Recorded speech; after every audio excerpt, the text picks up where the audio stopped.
تو اصل اخلاق یہ ہے کہ ہمارا دل صاف ہو جائے. اللہ کرے دولت مجھے بھی نصیب ہو، آپ کو بھی نصیب ہو. دیکھیے قرآن پاک کا صاف اعلان ہے، یوم لا ينفع مال ولا بنون الا من اتى الله بقلب سلیم. یہ اللہ کا اعلان ہے کہ بروز محشر نہ تمہارے مال کام آئیں گے اور نہ مالوں اور نہ اولاد. خاص کر کے بیٹوں کو قرآن اس لیے فوکس کرتا ہے کہ آدمی انہی پہ ناز کرتا ہے، ورنہ اولاد میں بیٹیاں بھی ہے.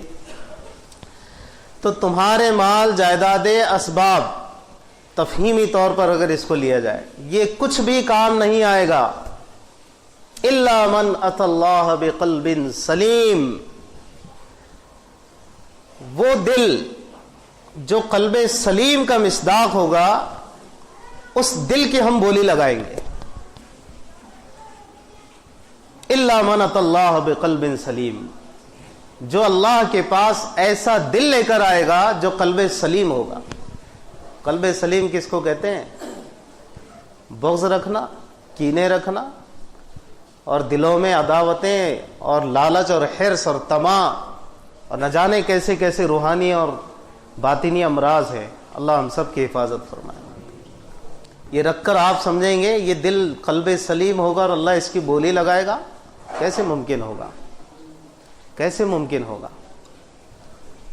ہمارا دل اتنا صاف ستھرا ہو جائے، اور یہ ہوتا ہے بھائی. آپ کو میں یہ بات اس لیے عرض کر رہا ہوں کہ کچھ لوگ یہ کہتے ہیں کہ مولانا اس زمانے میں کیا باتیں کر رہے ہیں آپ کہ اکبر نام لیتا ہے خدا کا اس زمانے میں. یہ کیسی باتیں کر رہے ہیں آپ؟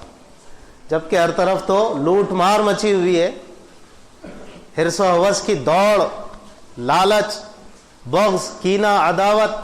اور اس دور میں ایسی بات کہ دل صاف. اگر الیاذ باللہ ہم نے یہ سوچا کہ یہ چیز اب ممکن نہیں ہے تو سن لیجئے قرآن پر اعتراض ہوگا، نعوذ باللہ.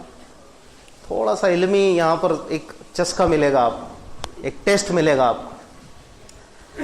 قرآن کریم اسی بات کا مکلف کرتا ہے جو قیامت تک ممکن ہے.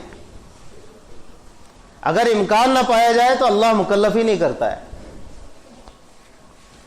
جس چیز کا امکان پایا جائے گا تکلف اسی کا ہوگا، یعنی مکلف اسی کا کیا جائے گا. درود شریف پڑھ لیجیے. اللہم صلی علی محمد وعلی آل محمد وبارک وسلم. کتنے لوگ اس میں سے کیچ کرتے ہیں واللہ عالم. میں حسن ظن یہی ہوتا ہے کہ سبھی نے سمجھ لیا ہوگا کہ یہ کیا بولا گیا، تکلف، مکلف. تو اب جو چیز ممکن نہ ہو اللہ اس کے کرنے کا حکم دیتا ہی نہیں ہے.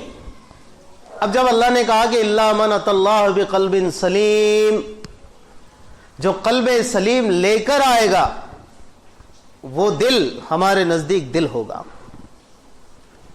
تو معلوم ہوا کہ قلب سلیم بنایا جا سکتا ہے ہمارے اپنی محنت سے، دعاؤں سے، کوشش سے، مجاہدے سے، ریاضت سے. اور ان سب چیزوں کے لیے اللہ سے مانگنا ضروری ہے. ہماری اپنی محنت کوئی حیثیت نہیں رکھتی ہے جب تک اللہ نہ چاہے. لیکن اللہ نہ چاہے کا مطلب یہ نہیں کہ پھر اللہ ہی پہ چھوڑ دیا اور پھر تو ادھر ادھر کی بیماریاں برابر دلوں میں لا رہے ہیں اور اپنے آپ میں تھوڑا بھی مجاہدہ نہیں کر رہے، تو پھر اللہ توفیق بھی نہیں دیتے. تو اب دل صاف کیسا؟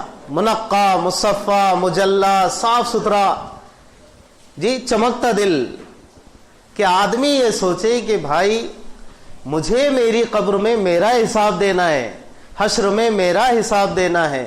میں کیوں کر کسی کے پیچھے پڑوں کہ ادھر کیا چل رہا ہے، وہ کیا کر رہا ہے، اس کا کیا ہو رہا ہے.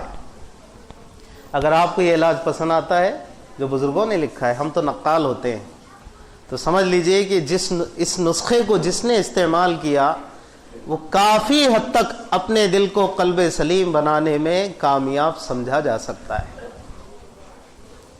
کیسا؟ کہ قبر میں میں، حشر میں میں، حساب میرا، کتاب میری. ما لهذا الكتاب لا يغادر صغيرة ولا كبيرة الا احصاها. وہ میری ہی چپ ہوگی، میرا میموری کارڈ ہوگا. جی کئی ٹی ویز میں ہو سکتا ہے، نعوذ باللہ، اللہ نہ کرے، اللہ کرے کہ زیرو کے بھی دکھائے ہمارا، بولو آمین اللہ فارمیٹ کر دے اپنے فضل و کرم سے. لیکن اگر وہ نامہ اعمال آئے گا تو میرا آئے گا، کسی اور کا نہیں آئے گا کہ بھئی تم چچا سے جلتے تھے، چلو اس میں لکھا تمہارے چچا کا ہم حساب لیتے. نہیں، تم عام مسلمانوں سے بغض رکھتے تھے، یا اس کی اس کی تمہارے دلوں میں عداوتیں تھیں، کدورتیں تھیں، چلو آج ان سے حساب لیتے ہیں اور اس کا حساب تمہارے اس میں ڈالیں گے کہ وہ جو نیکیاں ہوں گی تم کو دیں گے. نہیں، قبر میں میں، حشر میں میں. تو جب مجھے میرا حساب دینا ہے تو دنیا میں کیا چل رہا ہے، اس سے کیا مراد سے یہ نہیں ہے کہ آپ غافل ہو جائے دنیا کے حالات سے، یعنی یہ کہ میں لوگوں کے عیوب کیوں تلاش کروں جبکہ میں خود اتنا معیوب ہوں، میں خود اصلاح کا اتنا محتاج ہوں، تو میں لوگوں کے عیب کیوں تلاش کروں. دھن رے دھن اپنی دھن، پرائی دھن کا پاپ نہ بن. اگر لائف پالیسی دن بدن کوششوں اور محنتوں کے ذریعے ہوتی چلی گئی تو دیکھیے آپ، قرآن کریم نے جو تعریف کی ہے محمد مصطفیٰ صلی اللہ علیہ وسلم کے صحابہ کی کہ محمد الرسول اللہ والذین معہ اشداء علی الکفار رحماء بینہم، رحماء، آپس میں اتنی محبت کرنے والے ہیں کہ جان کا نذرانہ دے دیں گے ایک دوسرے کے لیے، اپنی جان دیں گے. اور معاشرے کی حالت یہ ہو جائے کہ اپنی جان بچانے کے لیے ہم دوسرے کی جان لے لیں. بولو بھائی، کیا مسلم سوسائٹی میں مرڈرز نہیں ہو رہے ہیں؟ کیا حالات ایسے بگڑے ہوئے نہیں ہیں کہ جی میں کھینچتا ہوں اس کو کورٹ میں، ایسے کیسے نہیں سدھرے گا؟ تو جب یہ احساس ہو کہ مجھے میرا حساب دینا ہے اور اللہ مجھ سے میرا حساب لے گا، تو چلو میرے پاس پتہ نہیں کتنا وقت ہے، میں اور آپ کہہ سکتے ہیں کتنا وقت ہے؟ مجھے آپ بتاؤ، پورے یقین سے بتاؤ. چلیے میں آپ کو ایک عجیب بات کہنے جا رہا ہوں آج، اپنے آپ سے بھی کہہ رہا ہوں، لیکن میرے مخاطب چونکہ آپ ہیں، اس پورے مجمع کو میں چیلنج سے کہتا ہوں، چیلنج سے. آپ کو لگ رہا ہوگا پتہ نہیں کیا شروع کر دیا انہوں نے آج. جی پورے مجمع کو میں چیلنج سے کہتا ہوں، کسی کے اندر دم ہو، طاقت ہو اور حوصلہ ہو تو بتاؤ ہاتھ اٹھا کر کہ عصر تک وہ زندہ رہے گا. اٹھا سکتا ہے کوئی؟ نہیں. جب یہ ہماری حالت ہو اور یہ پوزیشن ہو ہماری کہ ہم خود نہیں جانتے آج کی عصر بھی ہم پڑھ پائیں گے کہ نہیں پڑھ پائیں گے، تو میرے بھائی کہاں جا رہے ہیں ہم لوگ؟ کہاں جا رہے ہیں بھائی؟ نہ تذہبون، کہاں جا رہے ہیں ہم لوگ؟ تو بھائی آدمی ہر وقت اپنی قبر کی اور حشر کی تیاری میں لگا رہے، دل اس کا منقع اور صاف ستھرا ہو. ٹھیک ہے، بعض شکایتیں اپنی جگہ واجبی بھی ہوتی ہے، درست بھی ہوتی ہے، اس کی بنیادیں معقول بھی ہوتی ہے، اور بعض چیزوں میں وہ خود معذور بھی ہوتا ہے، لیکن یہ کہ وہ عداوت ہمارے دل کو سڑا لے، معرفت خداوندی سے محروم کر جائے، ایمان کی لذت و حلاوت سے ہم کو محروم کر جائے، تو پھر ایسی عداوت تو ہمارے لیے ہلاکت ہے. اس بات سے بچنے کی ضرورت ہے. تو بھائی اس وقت جو پوری سوسائٹی اور سماج میں جتنے جھگڑے تنازع ہو رہے ہیں نا، وہ اسی لیے ہو رہے ہیں کہ ایک تو ہم نے زندگی کو بہت لمبا ازیوم کر لیا ہے. ایسا لگتا ہے کہ بھائی ابھی اگر 40 کے ہے، 45 کے، 50 کے ہے تو 25-30 سال تو بہرحال ابھی کوئی چھیڑتا نہیں اپنے کو. ایک تو یہ ہے، تمنائیں آرزویں بڑھ گئی ہے، لالچیں بڑھ گئی ہے. دن بدن اگر ہم نے اس پہ کنٹرول کرنا شروع کر دیا تو پھر دیکھیے وہ دل قلب سلیم بننے کی طرف اس کا سفر شروع ہو جائے گا.